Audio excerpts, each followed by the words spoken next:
what's up, everybody? It's Stacey Storino. Normally, I'm from Joe's Dairy Bar and Grill, and we do have our own YouTube channel. So if you like foodie fun, you definitely want to subscribe to Joe's Dairy Bar and Grill. But make sure you also subscribe to this channel. Click the big red subscribe button, click the bell notification, and please select all notifications because that's really your best shot at making sure that you get notified when I go live with all of my advice to help entrepreneur moms and even dads, be more productive and be omni-channel, which is really the best way to be successful in 2020, and be multimedia while they're being omni-channel so that they can compete with all the big guys and gals that are out there in their niche or space. Hey, good morning, Carmen. Good morning, Carmen. So glad you could join us. I'm going to be talking today about the 6 elements of the perfect social media post. I'll be talking about a Facebook post specifically, but a lot of what I say can be applied whether you're tweeting or whether you are posting on Instagram, all the various different types of content that you can post on Instagram, etc. Hi, Betty. Glad you could come on by. All right, so today we're going to talk about the six different elements of the perfect post. Okay, so no matter what platform that you're on, you want to make sure that you start off with the benefits-laden opening line. That is the first line that is the first thing that you should lead with, whether you're posting on Facebook, you're doing a tweet, you do have 280 characters for the tweet. You do want to leave in room for 1, 2, or 3 hashtags in that tweet. But otherwise, whatever other things you're going to type into the tweet before we get to the video or the video snippet or the picture, the graphic, the quote card, whatever, you want to make sure that you're leading with a very catchy, non-clickbait, not fake, but something that really is going to give them a benefit for why they need to slow their scroll and read your post all the way through. And if there's a video, also play that video, whether it's a snippet or something longer, all the way through. If you fail here, they're just going to keep going down the scroll hole they were already in, and you'll be lucky if they hit a like or something just to be nice on the way through. Hello, Andrew George. Great to see you, right? So if you don't consider yourself a great writer, I'm telling you now, you've got to tweak that thing. I very quickly want to show you Words That Sell. It's going to be reversed here, but the book is called Words That Sell. It's written by Richard Bayan, B as in boy, A-Y-A-N. If you're having a hard time writing a really good benefits-laden opening line that will attract somebody, that will explain why they absolutely need to see that tweet or that post on Facebook or Instagram or wherever, this book will be gold. It's also great to help you write your product descriptions if you're selling downloadable content, if you're selling services, if you're selling, online education and stuff. When you have like a sales page or an opt-in page, that book is absolute solid gold for you. Get it from the library, but it's actually, if you can't call up the scratch now for the book, but it's a book that's worth owning. Because if you don't have that first element of the 6 elements for crafting a perfect post, unless the image or the video grabs them, they're gone. Because everybody has a bajillion things in their feed that they could get to. The fact that you have a new video or a new blog post or a new whatever out, or the fact that you want to share with them or communicate with them is just not enough in today's hyper-competitive market. So make sure you have that first element, which is the benefits-laden opening line. Betty says I refer to it a lot. Words That Sell is the book by author Richard Bayan. A worthy purchase. It definitely is. All right. And then Andrew George says, big fan of words that sell. Absolutely. That's like no matter what, whether you're selling products or services, tangible, intangible goods, doesn't matter. That book is a must. You saw, I keep that in my reference, section of my office. It's not quite at arm's length, but it took me a quick second to get it. Okay. The second element of the 6 is that nurturing additional information.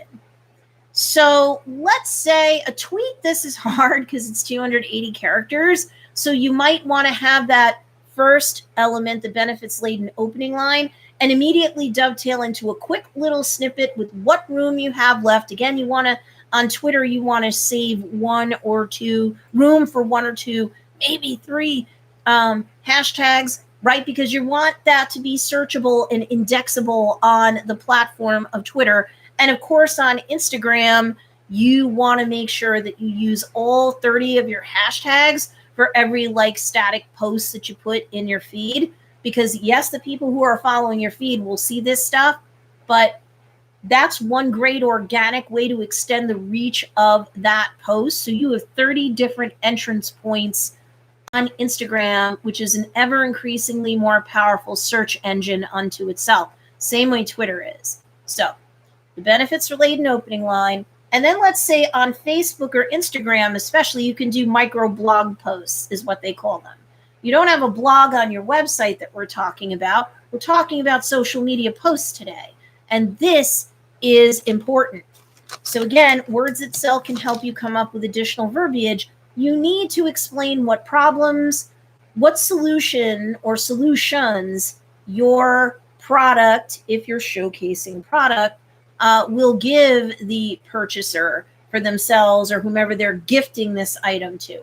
Or if you're sharing a video that shows behind the scenes, why does someone care? So make sure there's 2 to 3 lines at least in this micro blog post. Longer if you can keep it tight and keep things moving along really well. Break things up so that there's white space between. And in Instagram, you might have to put periods to, create a free line so that there's breathing room between every 1 to 2 lines in that micro blog post. We're now really talking about Facebook and Instagram here.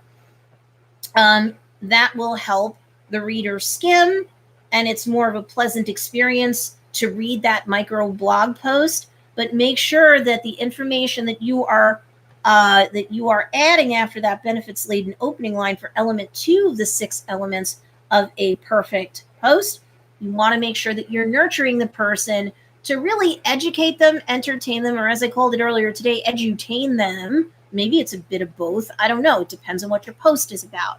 But if you want them to go see a video, read a blog post, whatever, take whatever action, click the link in bio to get your coupon, you really have to kind of unpack it at least a little bit and nurture that thought process, that call to action, so that they're more likely to take it.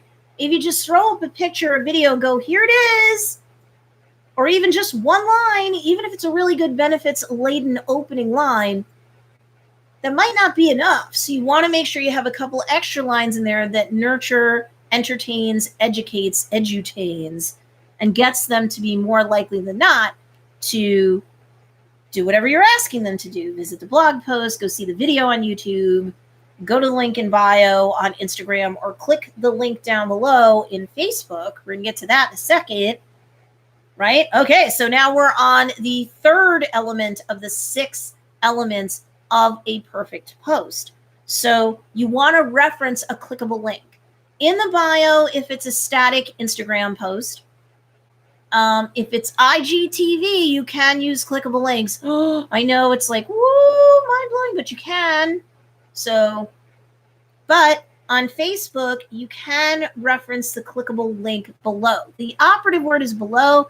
The algorithm, as we're shooting this live, this is day 8 of my 365-day live stream YouTube orbit for this channel. So every day I'm coming on for at least 15 to 30 minutes to share with you guys. So this is the deal. You want to make sure that the algorithm feeds you out to anybody who's following, click that they wanted the notifications, etc., On Facebook, Facebook's algorithm as of right now, October 7th, 2019, will penalize your organic reach if you put links up top in your post. I would treat it for all links that way. So even if you're referencing on a Facebook page, click to join our Facebook group, discretion's a better part of valor. Have it be a link that you're referencing down below. A link to the video, a link to the blog post, a link to anywhere else you want them to go. On Instagram, it's not down below if it's a regular post. It's the link in bio. If you're not driving people to your link in bio, no wonder you don't have as many opt-ins to your email list as you thought that you would. And especially if your opt-in ethical bribe is a coupon to shop your site, you really need to get that opt-in, that coupon to them, because a lot of people will take action on the coupon. As I gave my private students in our private Facebook group advice earlier, you might want to, it's a little bit of extra work, but you might want to make a coupon good for only a couple of days to a week and have to go back into MailChimp or whatever and refresh your opt-in page so that you're warning people in bold, maybe red language, that this coupon's only good for, like, let's say a week. And so, like, every week, same time, maybe you do it on a Sunday, you know, you're going to move people from your opt-in list. Once they're done with that automated series, you're going to move them to your main email list. And at that same time, you're going to refresh the opt-in page, and you're going to refresh the 1, maybe 2 emails in your 3-5 email automated welcome series to make sure that you've kept all your dates fresh. The reason why I say to leave, put an expiration date on your coupons is that's more leverage and scarcity, and it doesn't feel false. You know, most businesses, large or small, don't just hand you coupons that are good forever and a day, right? So if that's something that you can at least put into your schedule and do persistently and consistently, then you'll keep up on it. It's really not that hard. Once you've done it 1 or 2 times, you can probably do it blindfolded in your sleep. But have scarcity and urgency on those coupons. So if you're driving people to the clickable link down below or in bio, you might also say this week's coupon is only good for these days. More scarcity, more FOMO, right? Cool. So the first element of the 6 elements is the benefit-laden opening line on your post. The second element is nurturing additional information, micro blog post style on Facebook and Instagram especially. Then the third element is to reference the clickable link down below in bio, whatever, to get that coupon, get that blog post, get that video. If you've done the first 2 elements right, people will want to go to the blog post. Not just because it's another blog post that's out there. They got a bajillion of those. Not just because it's from you, because unless they're your mama or your super fan or both, they're not just going to go for that reason. Everybody has their secret, greed. Appeal to their secret greed in that line and in the additional nurturing information to make it worth their while to go wherever it is you want them to go and click and do whatever it is you want them to click or do. I know everybody's busy and you may not love to write, but if you're just flinging stuff up on social media, it might explain why you're not having enough conversions onto your email list and conversions in terms of sales. Okay, so the fourth element of the 6 elements for the perfect post is, of course, the fun content, as I put it, the image/video. You can't just put up word-only posts. Even on Twitter, that stinks. It's not going to get good reach. It's not going to get good engagement. So even on Twitter, gone are the days where you could just put, text only, with some hashtags and or links, tweets out. If you're doing that, I highly doubt it's worth your time. So make sure that you have an image or a video snippet for Twitter and not just Facebook, Instagram, etc. So, and even if it's a video snippet because you want to drive traffic to your YouTube video, let's just say, have a video teaser that's short and sweet, 15 seconds or whatever. Make sure that the end of that 15-second video snippet, let's say on Instagram or whatever, On Facebook, you certainly have longer for your video snippet. Make sure at the end you have some sort of graphic that says, for the full video, go to the YouTube channel, blah, blah, blah name, because that really will help drive more people to the YouTube channel. You can also say, see the link down below, like in element 3, but I would also have that little call to action graphic. You could knock it out in Canva or PicMonkey or something like that and just add it to your little video teaser or trailer. So you're going to tell people where that clickable link down below is in Facebook. That's your first comment. Make sure that your first comment on Facebook or other Facebook-like platforms for social media, you're the first commenter. And make sure that that's where you put your link. On Instagram, you're going to have to say link in bio, but still, your first comment should be all 30 hashtags. Typically, you would put all 30 hashtags in the first comment. So go into the notes section of your phone, put together all of the hashtags for that first comment so that you can quickly copy and paste from your notes section on your phone into that first comment in Instagram. And of course, you're going to have to get in and back out of either one of those things. So do it fast, because if you have a big and or a hyper engaged audience, they may beat you to that first comment. Now, you may ask, hey, Stace, can I put all my hashtags instead in the body of my micro blog post for Instagram? People were doing that. Then for a while, they were putting the hashtags down below and saying they were getting better reach. You do you. If you have such a huge hyper-focused list or group of followers on Instagram, you may not have the time to put it in the first comment. But I would try, because so far, as we're shooting this live, that's still a good practice to do. It doesn't hurt you to do that. But don't be the first comment. Then the sixth and final element, because that was element number 5, was make sure you're populating that first comment to best help your algorithmic reach for your post on Instagram, on Facebook, right? Engage with your own post is the sixth and final one. So that might feel a little goofy to you, like, Stace, that seems so self-involved.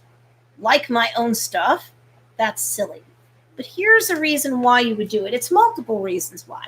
Number 1, the algorithm for the platform that's your post is appearing on, that you just engaged with, you gave yourself a thumbs up or a heart or whatever.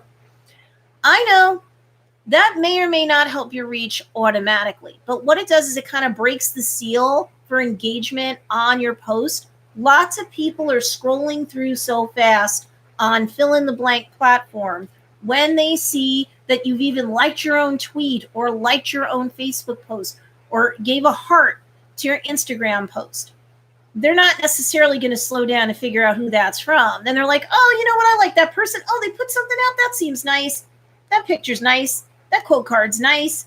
Cool. That video snippet, I saw it. Whether or not I followed the call to action, aw, heart, aw, thumbs up. The more people do it that aren't you, for sure the algorithm ruling whatever platform that post is on is going to perk up and be like, yo, I like that too. Certainly on YouTube, you should also heart or like your own stuff. I know it's so weird, but it will encourage others to do it. And you don't seem so empty and naked when it comes to engagement land. So that's really why you would do it. And yes, even on YouTube, you should pin something to the comments down below. It could be to the opt-in link you want to drive people to, to get the coupon or get the opt-in guide or free video series. It depends on the business you're doing and what your ethical bribe should be. And or you can link to a playlist on YouTube to increase your watch time. So there's that. I hope that helps you guys out a lot. Entrepreneurial mom here. So I hope that helps you guys a lot. There really are 6 elements for every major post. Even with Twitter, you may not be able to have it be a micro blog post, but that you still should be able to do all of those elements. Yes, engage with your Twitter post. Yes, make sure that there's a fun extra picture or video. Don't just tweet out. That's not very effective. Yes, right? So hopefully that helps you guys out, because I hate to see you put content out there and it gives you little to no performance, when if you did these 6 tweaks, it might, you know, increase your reach on Twitter, Instagram, because they are search engines too. They're hashtag driven search engines, but it'll also increase the conversions for your business, right? You're not just producing content for the sake of content. Make sure that your call to action is honored. All right, guys, thank you so much. Don't forget to subscribe, hit the like button, share this with your friends, and make sure you tune in. Tomorrow is day 9 of the 365-day live stream orbit, where I'm serving up value on the Stacey Storino channel. Bye-bye, guys. Thanks for coming.